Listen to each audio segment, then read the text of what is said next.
Thank you, thank you. Awesome, let's talk of the day. You're tired? I'm tired. Long day. But let's, after this, go all and grab a beer together, and then watch the Node.js documentary. I can fancy a beer. So let's get this over with. I have this thing here. OK, cool. All things Astro. I am Elian, so I'm this Belgian guy, so it's not a far drive for me. I work on this thing called Astro, which you might have heard of. I also organize conferences back in Belgium called React Brussels, vuejs, and now, since shortly, we also have a third one, React Paris, which will be in a couple of weeks. I also organize my own meetups back in my hometown in Ghent, in Belgium. If you're around the place, hit me up, and then you can come over. It's really fun. It's really cool. Nice. If you want to like socially follow me, I share a lot of like content on Astro mostly, and stupid selfies when I'm at parties. Sure, it happens. So follow me at Elian Codes. Cool. So what is Astro? Addressing the elephant in the room, right? Who has heard of Astro? Holy shit. That's way more than I expected. That's everyone. Awesome. Who has used Astro? OK, that's less people. Nice. OK, cool. And who is using Astro professionally? OK, OK. No, but that's good. That's good. That's why I'm here. Nice. OK, like 5 people. OK, OK. Nice. So, well, by now, that was actually my point. Like, you will have heard of Astro. We're kind of everywhere now. We influence the web. We hope to, at least. Cool. Cool to hear. So, for those that don't really know what Astro is, well, think of it as being a comparable framework to something like Next or Nuxt, a meta framework, as you will. But we have some cool twists and twirls that I'll talk about, like in the upcoming 23 minutes. This is a little bit of what the Astro syntax looks like. Like, it's super familiar. It looks like HTML. If you have like Vue experience or even JSX experience, it will feel very familiar. There is a couple of twists, though. Like at the top, that will always be server-side rendered. I'll come back to that a little bit later. This is actually like my website source code. This beautiful, shiny website. I know, I know. And you might not like it, but this is what peak web design looks like. I know, I invented it, yes. Awesome. So this is what it looks like. TS in the front matter, TS being TypeScript or JS. At the front matter, you can totally opt into JavaScript. But the weird thing is that once you build your website for production and you're ready to release it, well, we'll actually ship no JavaScript by default. So Astro doesn't ship JavaScript. Woo! Because what did we need in the JavaScript world? Less JavaScript. Cool. So imagine this web page, like the most simple web page that we have in a framework like Next or Nuxt. All these different components here on the screen, like the boxes, basically represent components. All of them require JavaScript to render. Even though something like the footer, they have 3 links in it, why do we need JavaScript to render that? Well, Astro will just compile everything down to native HTML and CSS, requiring no JavaScript. Now, that's really, really cool. So out of the box, you will have like the Lighthouse score, 100 on everything. Because there is nothing. Well, there is CSS and HTML. Don't get me wrong, there is something. Your website, ideally.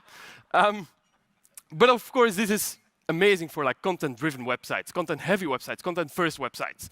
That's the typical like the buzzwording that we use. But of course, what if you need interactivity? Your website will feel very boring and very old school if you have nothing. Well, we have a client directive. And client directives will actually like determine how your website should behave in JavaScript terms. So out of the box, we ship a couple of default behaviors. So we have client load that will just like instantly load the JavaScript or like ship the hydration as soon as it's there. We have client idle, which will do the same thing, but only when the main thread of the browser is free. Client media for like buttons on mobiles and stuff. Like it will just hydrate when the given media query is met. We also have client visible. I didn't picture it because it's very obvious what it does. It ships JavaScript when it's visible. And then we have client only, which just makes it opt out for our compiler. So basically, it says, fuck you, compiler, here's the code. But with that same website that we had earlier, with like the magic of all of those client directives, we can actually recreate that static MPA to be an interactive MPA. that makes a lot of sense, right? Now we have a full interactive website, but we optimized the way of shipping your JavaScript to the client and to the end users. Makes sense. So that's what those client directives do. But also, you can build your own. Like, we're very big open source fanatics at Astro. We love to do open source, so we let you build your own. The problem is that devs often go like kind of crazy with stuff. If it's open source, we can do cool things. So then we got this. Client only ship basically JavaScript when it's raining in New York. Cool thing, cool thing, but yeah, is it useful? We'll see. Well, it would be useful if it's in Belgium, because that would be a true statement.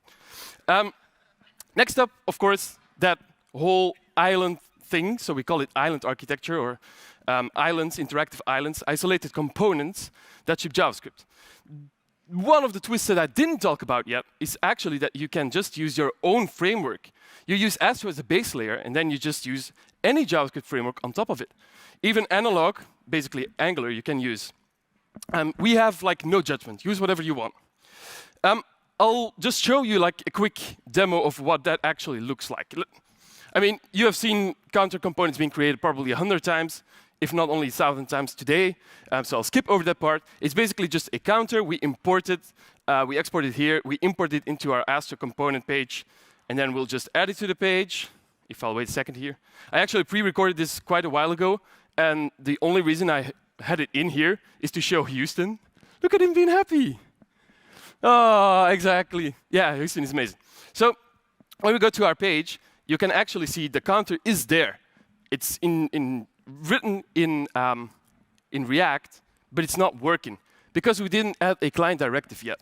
So if we add a client directive there, just very simple client load for now. You can see all the options. It's very type safe, as it should be by now. You can just add it. You open the page again. But in this case, I'm going to build the website first, preview the preview, makes sense, to just show you how much JavaScript is actually being shipped to the front end. So let me just open that here. There we go. And if I now reload the page, you can see that instantly we have a couple of JavaScript things. And now the button works. Yay, cool. Woo! For the 5 people clapping, yay! Thank you. Cool. So all of those features combined like make Astro a really, really great option for websites or web applications even by now. 1 year ago, like exactly 1 year ago, I took the stage for the very, very first time ever here in Amsterdam as well at JSworld. I was working at the cloud company back then in Belgium, and I regularly like contributed to Astro and Astro Core and Astro documentation. And I decided to give a talk. But also Fred was giving a talk, so it was a little bit awkward, but turned out good. So just 1 year ago, 2023, we did a couple of things. We made memes like this happen because actually we shipped 3 majors in the time span of 1 year. So today I wanted to like show you a little bit of all those features. I still have like 15 minutes left. Because Mark went a little bit over time, but he's going to pay me a beer for it, so it's fine. But I'll be going fast, so bear with me. So in January, I think, like just after I gave that talk, or just before I gave that talk, we shipped Astro 2. And Astro 2 had this big thing called the new CLI. And the new CLI was like amazing. It had amazing developer experience, it had amazing questions, it felt very good. That's what it actually looks like. We have Houston even at the bottom there. And eventually, like that work that we did there, or mainly actually Nate did, resulted in its own library called Clack. So you can even use the same like library style CLI in your own projects if you want. Told you we are very big open source fans. We'll release everything that we can in open source. The big flagship feature, though, was content collections. Content collections are basically a new and better way to work with authoring content. Basically, you have your own files like Markdown or MDX, but we make it type safe. Everything in the front matter you can type. We use a library for that called Zod. Who has heard of Zod? Probably everyone by now. Good. Use it.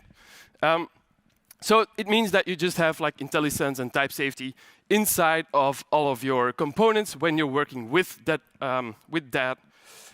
content. Really useful. We already had SSR and just the normal like static builds, but we also added hybrid rendering, which meant that you actually can do amazing things. Like you can add an API to a very static website, or you can just improve the performance of very large sites. Or maybe you can just like render the very important pages on your website statically and everything else dynamically. You can totally choose that. And also because the people at Vue do a very amazing job, thank you for that. I don't know where they are. Maybe not here because they've seen all that. They provide us with like amazing like stability and performance gains just by upgrading our Vue version. We also like shipped a new design, and not just like a new branding language for ourselves, which you can see on the screen, but also like in developer experience, like better content collection errors, better errors overall, and very clear to read. Like in this case, I can instantly see, oh, in my content collection, my front matter is invalid, and what is actually wrong? Well, it's the blog, and there in the Astro tutorial, the front matter doesn't have the collection theme, title is required. Very clear. But also, I mentioned it, also our brand got redesigned. So yes, people, this is our logo. This is not, because everyone still uses that one. We then launched Astro 3. I think it was in August something. It was super exciting because our big flagship feature was Vue transitions. And Vue transitions actually weren't really stable at the time, but Astro was the first one to like ship it as being stable and also with cross-browser support, because it's still not the best in every browser, but we polyfilled it. And Vue transitions make your multi-page application, which is statically rendered, feel like an SPA without shipping JavaScript, actually. Well, not too much, anyways. And the best thing for you, like as a developer, is that it only takes 2 lines of code to actually, thank you, to actually make it work, which is really cool. We also have Edge middleware now. So in the middleware that you already had, you can now like ship an even faster experience to all of your users via the Edge. Image optimizing was something that we really struggled with at the beginning, like on how we wanted to do it. But we actually like shipped it with Astro 3 as being stable. We had it before, but that was more experimental and it was third party and a couple of things. But actually, it's really cool how it works. You just import your image in your front matter on the server. You put it in your markup, and it will actually automatically like run it through Sharp or Scoosh or something else that you want. And in this case, it might be a very big PNG image that you're loading, but actually you will be shipping just a very small WebP version. But of course, if you say image optimizing, people will ask, but what about picture? Because picture is also really, really good. It took some time, like we shipped 3 extra minors to make it work, and then in 3.3, we actually had it. People asked for it a lot. And with picture, you can actually define more formats. So in this case, I have to read, I think it's AVIF and WebP that you support, and then it will automatically output all of those versions, and still refer to the original as being the PNG in the image. And then we started to like work on our performance and our internal JSX. And because we did that refactoring of our JSX internally, we were able to also like ship fast refresh, which meant that like in your frameworks like React and Preact, your state will be the same even though you're changing like live code. Because we all know how annoying it can be when you're working on a modal, you change 2 lines and then suddenly all of the state is gone, you have to log in again, you have to open the modal again. That doesn't happen with fast refresh. Then we ship page partials. And page partials are really cool because we have this library called HTMX, which is really hype, I would say. And with HTMX and partial, you can actually use HTMX with Astro, which is really, really powerful. It will just basically ship a partial page, so no no doc type HTML, no head, no body, that stuff.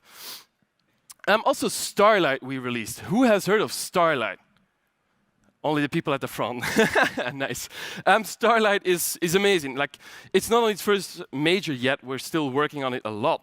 But also, like, a lot of people are already, like, especially open source projects, are already hopping on.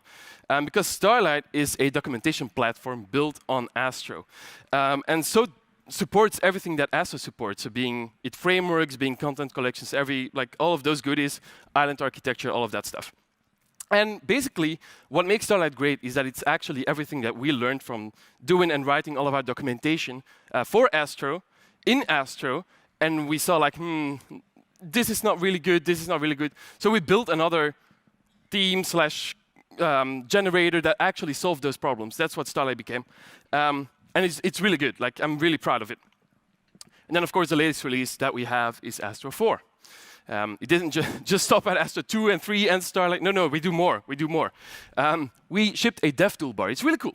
The dev toolbar is a powerful way to actually enhance your developer experience in the local browser without leaving the browser. So here you'll see the dev toolbar. Toolbar is the thing at the bottom there. And this is the inspect tool. You'll see what islands you have, in what language they're written, are they client loaded, and all of that stuff. You can just see it there. You can open it in VS Code if you just click on it. Really, really easy. But we also shipped an audit tool. And the audit tool is actually everything that has to do with accessibility. Accessibility is really important. And we want to like motivate people to make it easier and help them get good accessibility. That's what we do here. Like, it will basically show you, have you have eld tags everywhere? Are they filled? Do you have area roles where they need it? All of that stuff. So really, really cool. Also, it's open source, so if you want to build your own integration, you can. For instance, Storyblock has one. So you can, Storyblock people clapping. You can just see all of your blocks inside of the toolbar without leaving the toolbar. Really cool. You also have like the Tailwind config viewer and that stuff. Really cool. Now, of course, we're also working on some experimental stuff. In Astro 4, we introduced the experimental still, incremental content caching, which basically is a way of caching all of your content files to speed them up during build. Because it doesn't make sense when you have 3,000 pages of documentation and you fix a typo to rebuild all of those 3,000 pages because you actually want to rebuild one. And that's what we are experimenting with now. And actually, we applied it to our own documentation, and we were able to get like 80% of speed gains in builds. It's insane. And also, like, if you have a build system that's paid, probably you do, this is amazing because it will get way cheaper. But also, because we shipped Starlight, we shipped our new documentation with it. Like our new branding language, use Starlight instead of Astro Pure. And it's amazing. Like, it's really good. We have 3,000 pages. We have I18N internationalization support out of the box. It's amazing. You should try it. We also shipped expressive code, and expressive code was built by a third-party member for Astro, like a third-party contributor, a community member, and is open source now. It's also used in the Solid Start docs and Solid docs. Really cool. We also announced the ecosystem fund. It's probably not something you've heard of, but Astro actually, like all the money that we get into our open collective, will stay there until it goes out to our contributors, not to me, like as an Astro core member. No, it goes to people that actually work on Astro, make the ecosystem bigger. And that's what we did here. Over 2024, we dedicated $100,000 going to third-party contributors in Astro. For instance, if you make a tool that makes the life of 1,000 developers easier with Astro, you are able to get this grant. It's really cool. But of course, that's not everything. I know I summed up a lot of features. I told you I would. Craziest part of that is that, of course, these are a lot of features, but we have so many more. Like the I18N that I didn't even really touch. Login, prefetch, and all of those. But people always ask me, what's next? Like, I have shipped 3 majors of this year. Can I get a rest, please? No, what's next? We want more. Which is good. That's the sign that Astro is very alive. So actually, you can decide what's next, because we have an open roadmap. You can just like make an issue on GitHub or a discussion. We'll talk about it. We have an RFC process that it goes through. It's really amazing. It's really cool, and it like feels very true to our way of working in open source. So really cool. All right, catching my breath now. If you want to stay updated, there is a couple of things you can do. We have a very active Discord channel, well, Discord server, where we deliver support, where we answer questions, where we just discuss on new features. We do everything there. We have our own website, of course, which is astro.build. We recently launched a newsletter, so if you're interested in, like, want to see what happens inside of the Astroverse, you can do it there. Cool. Thank you. Wait, I got you. One more thing. No. Before I leave the stage, we're a company, so sometimes we work on a couple of secret stuff we can't yet talk about. But maybe I can give you a little bit of a teaser today. So what have we been working on? Well, I can say as much as, no, it's not a CMS. It's not a CMS. It's also not serverless hosting like some people thought. No, no, it's something completely new. It's very exclusive to Astro, and it will give every Astro developer superpowers on this planet. We're calling it Astro Studio, and it will be playing. Normally, I do have sound. I did turn it off because it's otherwise a little bit difficult. But it's called Astro Studio, and it will be coming in 12 days, so very soon. Cool. That's really everything for now.